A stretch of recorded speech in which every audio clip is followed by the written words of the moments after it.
வணக்கம். Group 2 group 4 எக்ஸாமுக்கு வந்து தமிழ் இலக்கணம் ரொம்ப முக்கியமான ஒரு பகுதி. அந்த பகுதியிலேருந்து ஒரு முக்கியமான ஃபேக்ட் இன்னைக்கு நம்ம வந்து பார்க்கலாம்.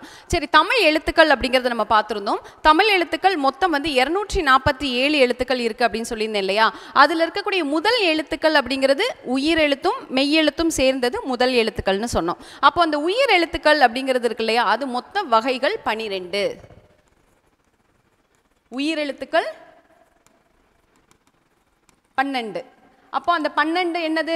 ஆ, ஆ, இ, ஈ, உ, உ, ஏ, ஏ, ஐ, ஓ, ஓ, ஔ. இந்த 12 எழுத்துக்களும் உயிர் எழுத்துக்கள்னு சொல்கிறோம் இல்லையா?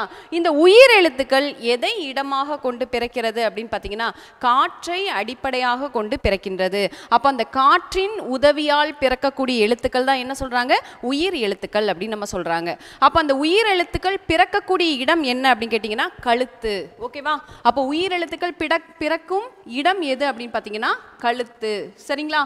அதுக்கடுத்து இந்த எழுத்துக்கள் வந்து வெளிப்படுவதற்கு உதவி புரியக்கூடிய உறுப்புகள் என்ன அப்படின்னு பார்த்தீங்கன்னா உதடு. அப்போ எதெல்லாம் வந்து உதவுது அப்படின்னு பார்த்தீங்கன்னா, வாயை திறத்தலாலோ இல்லைன்னா இதழ்களை குவிப்பதாலோ பிறக்கக்கூடிய எழுத்துக்களை தான் என்ன சொல்கிறாங்க? உயிர் எழுத்துக்கள் அப்படின்னு வந்து சொல்கிறாங்க. அதுக்கடுத்ததாக மெய்யெழுத்துக்கள். மெய்யெழுத்துக்கள் அப்படிங்கிறது நம்ம ஏற்கனவே பார்த்துருந்தோம். மொத்தம் 18 வகைகள் மெய்யெழுத்துக்கள். மொத்தம் 18 வகைகள். அப்போ அது எத்தனை வகையா பிரிக்கிறாங்க? 3 வகையா பிரிக்கிறாங்க. ஒன்று வல்லினம், இன்னொன்று மெல்லினம், மூணாவது இடையினம். அப்போ இந்த மெய் அப்படிங்கிறதோட பொருள் என்ன அப்படின்னு பார்த்தீங்கன்னா உடம்பு அப்படின்னு வந்து சொல்லுவாங்க. மெய் அப்படிங்கிறதோட பொருள் உடம்பு. அப்போ உடம்பை அடிப்படையாக கொண்டு பிறக்கக்கூடிய எழுத்துக்கள் தான் மெய் எழுத்துக்கள் அப்படின்னு நம்ம சொல்றோம். அப்போ 3 வகையாக பிரிக்கிறாங்க இல்லையா? ஒன்று வல்லினம், இன்னொன்று மெல்லினம், மூணாவது இடையினம். இந்த 3 எழுத்துக்கள் இருக்கு இல்லையா?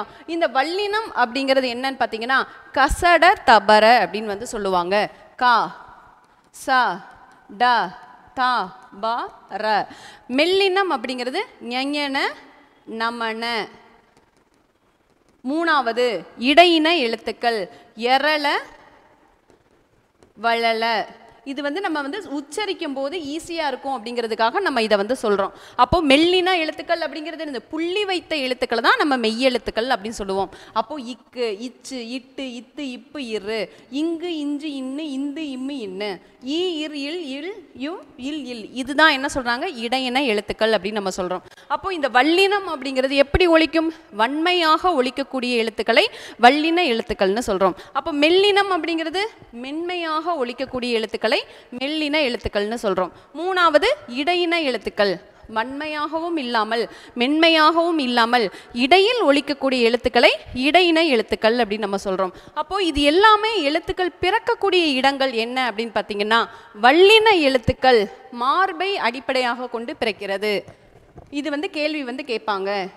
மார்பை அடிப்படையாக கொண்டு பிறக்கும் எழுத்துக்கள் வல்லின எழுத்துக்கள். மெல்லின எழுத்துக்கள் அப்படிங்கிறது மூக்கை அடிப்படையாக கொண்டு பிறக்கும். மூணாவது இடையின எழுத்துக்கள்.